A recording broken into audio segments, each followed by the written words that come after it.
So thank you very, very much. I mean, I think that we would agree that you've brought a lot of new stuff to the panel, and we're really, really grateful for that and for the work you put in your case studies and for the work that the Rangers did and also just kind of bringing to us the needs specific to children. So thank you all for that. And I want to actually start with the Article 12 submissions and just unpack a little bit the points that you guys made. And for both of you, whoever feels, after you did your digital literacy training, how did the way you actually went on the internet change? The way you navigate the internet, the places you go, what's the difference before and after the training?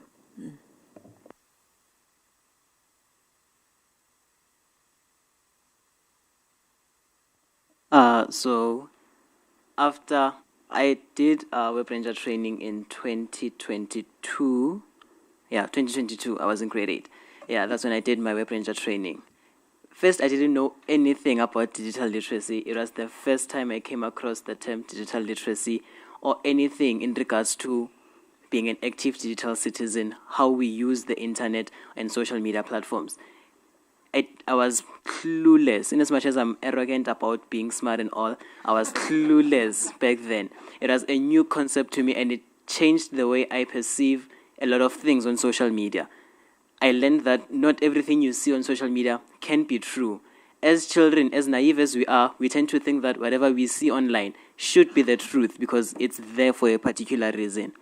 Then after doing my Web Ranger training and learning about digital literacy skills, I learned that not everything we see online is the truth. So it definitely did change the way I see a lot of things online. And sometimes, as with this knowledge and about digital literacy, even if you're not sure about something, you can do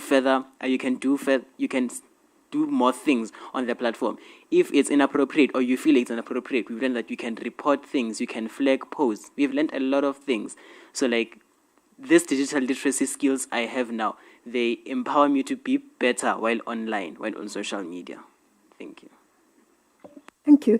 And do you and Tina actually use the internet for news? So do you go there to catch up on news, or you just kind of chatting to friends? I mean, what kind of information are you looking for? When I go online, I chat with my friends, or it's for school researches, so that I can, because I do a lot of things online. And also, I do look at news from time to time, but it's not always I think I was raised in a very traditional way, so I'm used to newspapers. Yeah. We have one at home every single day. So, I read mostly newspapers. So one of the organizations not coming to this panel, or that we hope will still come to the panel, is TikTok. And I'd be interested to know from both of you whether you consume information on TikTok and what kind of information you consume on TikTok. Firstly, TikTok is highly addictive. I won't lie. It's very addictive. And one thing about TikTok is that once you get into a type of particular content, it will keep on feeding you that type of content. As I've said before, digital platforms, they don't diversify the type of content we receive.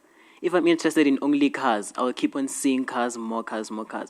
So unless I'm interested in looking for other types of content out there, it will never show me. So it must be something. TikTok makes you want to see that type of content in order for them to provide you with that type of content. So the type of content I will usually go looking for in TikTok would be, I won't lie, news last when on TikTok. It's the last thing that might come up when I'm on TikTok. So it's a matter of I'm not interested in news. It's that TikTok doesn't seem to provide news content for me. Yeah. We've had a lot of people come to the commission and make submissions about how young people are not consuming news or avoiding news or not interested in news. And so I'm wondering, when you go to social media platforms, what do you get there that you don't necessarily get if you're watching the news on TV or listening to it on the radio?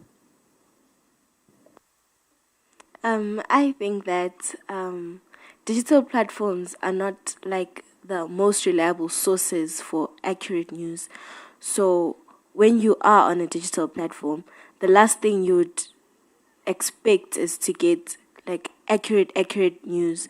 So on news, when the news anchor is telling you what's going on around the world, that you can definitely trust, because it's not only ENCA that is going to be presenting about something. It's most probably going to be also presented by SAPC and other. Now on digital platforms, you can find something on TikTok, and then on Instagram, it's said as a whole different story. So digital platforms, not really so accurate, but you do get news, but it's not so authentic. I think given the fact that you guys have both done the digital literacy training, are you aware of misinformation that's been spread amongst your groups, amongst your peers? I think both of us are very much aware of misinformation being spread. And sometimes I also have friends who do spread misinformation, and I'll text them, "No, dog, this is, sorry for like this is misinformation. You're spreading false information. This is not accurate. Where have you ever seen this happen before?" So rather, like, think about it clearly and try to see whether is this really relevant information. So sometimes I do encounter misinformation myself, and I do take the necessary processes of reporting the post or such and such. So it is something that I do practice whenever I come across misinformation. And do you think that being part of the Web Rangers and being part of Article 12 has been really good for you in terms of engaging as active citizens? Yeah, I think that it has been truly a wonderful experience, because I think I've been in Article 12 since 2022. Yes, and honestly, everything that Mem Pagamile teaches me, I try my best to always apply it to my daily life, because, yeah, my peers are very unruly. So, yeah, so it really has been helpful. Besides her teaching us how to navigate our lives on the digital space, she's also just taught us how to be responsible, soon to be adults, and also how to just live with other people. And also things like this also really do help with self-esteem, confidence, and whatnot. I think it helps us become like more, what word can I use? Like adults that are, yeah, informed adults. Yeah. Thank you. Can I also just ask, I mean, we hear about the big misinformation and disinformation, but Tina and Kholomelo, what happens on a day-to-day, I mean, in your peer group? What are the type of misinformation you come across that may not be headline-making?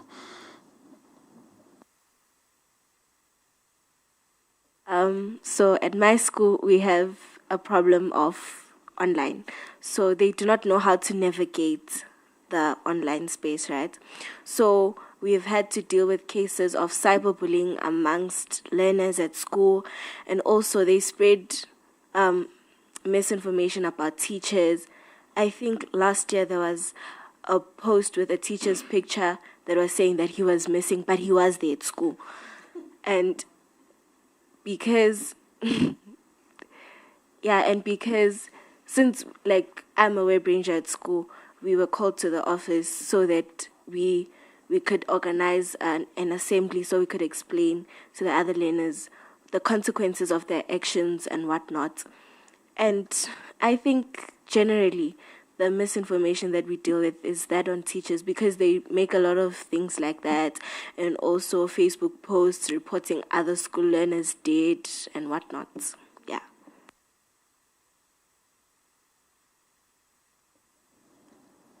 And maybe just to follow up on that, Kholomelo,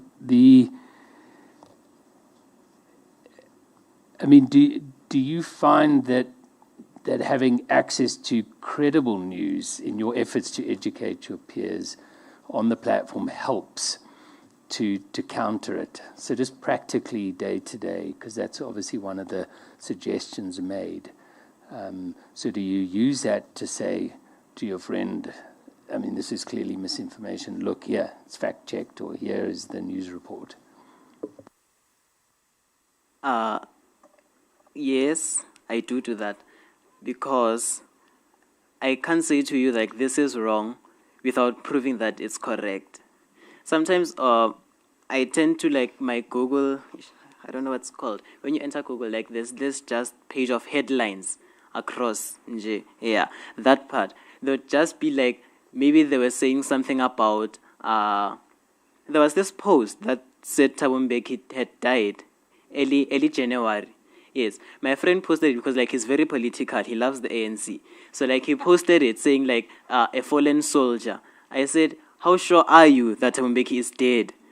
And, like, there was an article, I think, from News 24, if I'm not sure. Oh, no, from Thabo Mbeki's public, so from Thabo Mbeki's public foundation. That said, no, Thabo Mbeki is still alive. And there was a video whereby he was attending a funeral that said, no, I'm not dead, I'm still alive. And I sent it to him, showing that, okay, here's an article saying that, a statement saying that he is still alive. And here is him verifying that he's still alive. So looking for credible sources to verify whatever I am saying is really helpful, because teenagers are very stubborn. If they believe in something, they'll continue with that hot-headed behavior of theirs. And maybe just one last question to the two of you from me is just, it seems that the survey, at least, Pakamile, identified there was a lack of diversity. But I just want to go back to Kgomalemo and Tino, just in terms of, I mean, what is your experience of that? So what are you more confronted with, and what are you looking for? Because we also heard that, we heard from the Reuters Institute, which do their own survey, saying that people often are going to social media and they're doing so because they're not seeing their own voices in the mainstream media, and they're not seeing them. So just to get, so I know it's a long question and maybe a confusing one, get your view on the lack of diversity and what you tend to see and what are you looking for?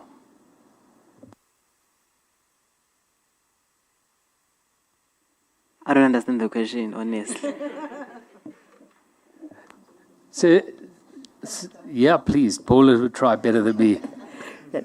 So when you go to the news, I mean, do you see young people like you? And when you go to social media, do you see young people like you? Where do you see yourself in the news and your views and your interests reflected? Okay, that's much better. I can relate more on social media, because social media, as I've said, is an open platform. Anyone can just join in and create content. So I can relate more to on social media, because honestly, children aren't that much prioritized on traditional media as much as the efforts of SABC with SABC Kids News. We are not that much there as we are on social media. Social media, as I've said, it provides a platform for us to present ourselves, for us to relate with others, with other children who are just like us. So even though it has its dangers, and there are a lot, we are more, I hope I'm speaking for the both of us, we are more comfortable on social media as we are much more represented there. Children create diverse content more than more than traditional media can, because children talk about almost everything and anything. They're just talking without thinking of the repercussions or thinking of what will happen after. The thinking process is very limited, but they're just creating for them and for others to enjoy that type of content. So I can highly relate more on social media compared to mainstream media. I think that this is, the comments from Article 12 members kind of give us a clear picture of the river and the fish. Because the fish in the river wants to be in the river, even though the river is polluted, but found strategies on how to navigate while being in the river. And so we have Article 12 members.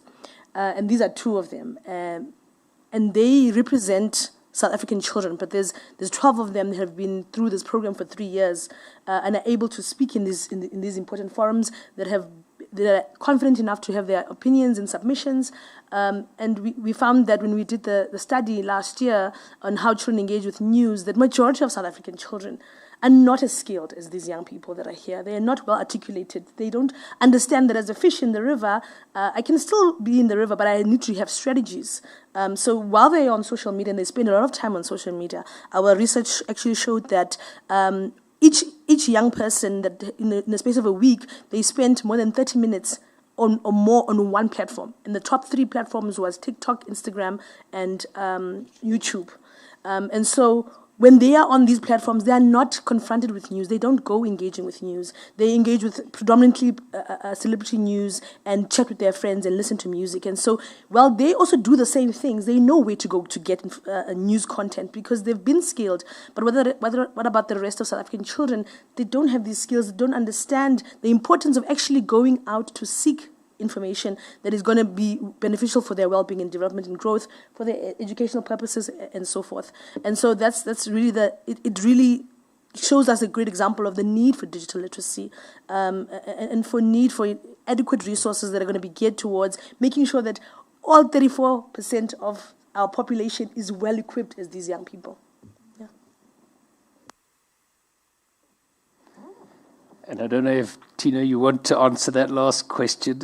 I saw you may have a different view. Just get your perspective. All right, that's fine. Phakamile, the research you've done does sound interesting, and we would certainly appreciate it. And if it's public, also to be able to put it up on our website. Because I think what we have seen is, I mean, Reuters survey is a particular age group and urbanization and an education group, and we need to know more of what different parts of the country's population are viewing and engaging with. So, I mean, we heard about some of the insights that came. I think Kgomolewa put out the 4 main ones. Are there any big insights you think we should be aware of in the public forum and the public should be aware of that you would highlight? I think for this hearing, those are the really critical ones. All right. If I can, so we've been working with children for the last 21 years, and before everything was digital. Children didn't used to engage with news until you expose them to it and help them understand and see why it's important. And then they continue. So what we found in doing this exercise every single year was that even though it's a small group of children that we'd work with, a few hundred or something, they would understand why news matters, they would analyze it, and they would monitor it. And then the most extraordinary thing happened. We'd monitor it as part of a project for the work that they were doing, which was 6 to 8 weeks. And young children were doing this primary school. And then even when it finished, they carried on.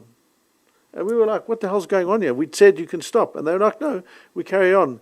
And when you start with children at the start of the year where they don't engage with news and they don't read it and they didn't watch it or think about it, at the end of the year, because of that work that they had done, they carried on doing that. They carried on engaging with news. So I think the factor that says, as Phakamile says, these young children or these young people and the others that we work with in the web ranges will engage with news far more than those, because it's not there as a clear kind of interest area and that they haven't been shown what value it does add and brings to them. They are going to be far less interested in the news, and that's why you need that as a basic lesson of digital and media literacy to be educated so that young people see its value, because once they do, they carry on. No, and I think that's a very important point, because, you know, we're often told that people don't want the news. Their preferences is not to have news. And in fact, that was the reason Facebook said they deprioritized news. But I suppose what you're raising here, William, is almost that people will maybe want what they're exposed to, and if you have a virtuous cycle of news, credible news, that might change. And because, I mean, for the last 20 years, we've been going on at media about the fact that they don't represent children. They account for 8% of our, that's 8% of news items we see or hear from children. No, just see them. We never hear their voices. So, of course, children don't have an interest in it because, by and large, they're completely marginalized, right? And that's not only a news issue, that's a societal, operational issue as well. So, of course, you're not going to be seeing them on that. But the proof is in the fact that if they are targeting them and spending $2 billion on children, you can bet that there's value for them to be there. Then you're just talking about selection of content. It's not that children don't want to engage in interesting content, because we know that that's nonsense. McDonald's, here's the ultimate proof. McDonald's first advertising campaign targeted children. Why? Because they know that if you target a child, you bring in 2 adults, usually. Because they are business, they have real value. So we know that they have value.